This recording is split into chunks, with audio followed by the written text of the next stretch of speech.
नमस्कार दोस्तों, आपका स्वागत है चेतना बायोलॉजी प्लेटफॉर्म पर। आज पुनः हम लेकर आए हैं आपको 10th क्लास के मैथ त्रिकोणमिति से 8.1 का तीसरा सवाल, जो एनसीईआरटी है, जो आपके एग्जाम की दृष्टि से बहुत ही महत्वपूर्ण है।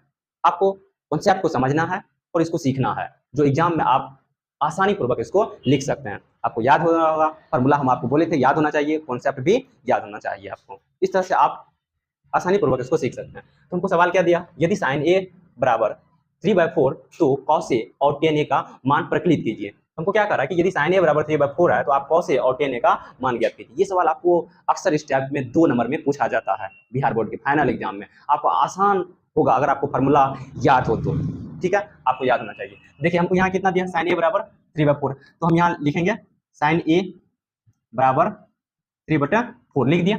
ठीक, आप हम क्या बोले, फार्मूला याद होना चाहिए। तो याद है आपको फार्मूला, साइन का जो फार्मूला होता है वह फार्मूला होता है लंब बटा कर्ल, लंब बटा कर्ल। तो साइन का फार्मूला लंब बटा कर्ल लिख दिए। इसके सामने ये जो मान है इसको लिख दीजिए 3 और 4।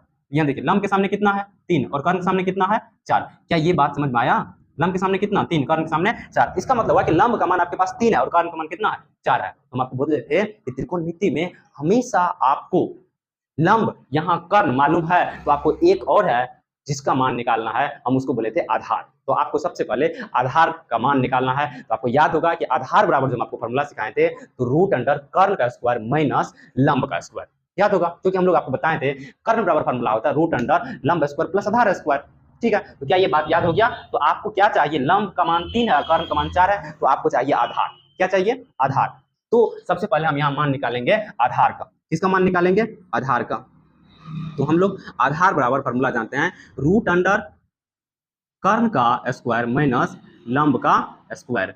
तो अब यहाँ देखिए कर्ल का मान आपके पास कितना है 4, तो आप यहाँ 4 का स्क्वायर लिखिए माइनस 3 का स्क्वायर लिखिए।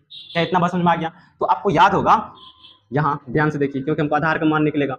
तो 4 का स्क्वायर कितना होता है, 4 गुना 4, 4 चौके 16, 3 गुना 3, 3 तिया 9, तो 16 में से 9 गया तो 7। अब ये जो रूट से 7 नहीं निकलेगा, हम लोग जानते हैं रूट में ही अंदर रहेगा। अगर ये 49 होता तब हम इसका गुणनखंड करते 7 गुना 7, तो रूट से निकल भी जाता, रूट कैंसिल भी हो जाता। लेकिन अब हमको मान आधार का चल गया कितना, रूट अंडर से बार, लंब का मान कितना 3, कर्ल का मान कितना 4। अब आपको निकालना है कॉस ए और tan ए का मान।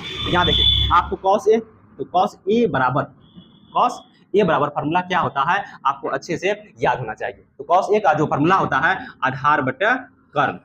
कॉस ए का फार्मूला क्या होता है? आधार बटा कर्ल। बताइए आधार का मान कितना आप निकालें, तो रूट 7 लिख दीजिए। कर्ल का मान आपको पहले से कितना था 4, तो आप 4 लिख दीजिए। ये कॉस ए का मान निकल गया रूट 7/4। कितना बस में आ गया? अब आपको किसका मान निकालना है? tan ए का। तो आप यहाँ लिख दीजिए tan ए बराबर, फार्मूला याद है आपको, लंब बटा क्या होता है आधार। तो आपको पुनः देखना है कि लंब का मान कितना है, तो लंब का मान यहाँ 3 है, तो आप यहाँ 3 लिखिए। और आधार का मान आप कितना निकाले थे, रूट अंडर 7। तो आप tan का भी मान निकाल लीजिए, कॉस का मान कितना निकला रूट 7/4, और tan का मान कितना निकला 3/√7। ये सवाल बन गया। इस तरह से अगर आप सवाल बनाइएगा तो बोर्ड एग्जाम में आपको 2 नंबर में 2 नंबर देंगे। तो क्या इतना बात ये समझ में आ गया? तो यदि आपको ये वीडियो पसंद है तो लाइक करें, शेयर करें और सब्सक्राइब करें चेतना बायोलॉजी चैनल को। अगले दिन फिर हम एनसीईआरटी का क्वेश्चन लेके आएंगे, जो 4 नंबर का सवाल आपको बताएंगे।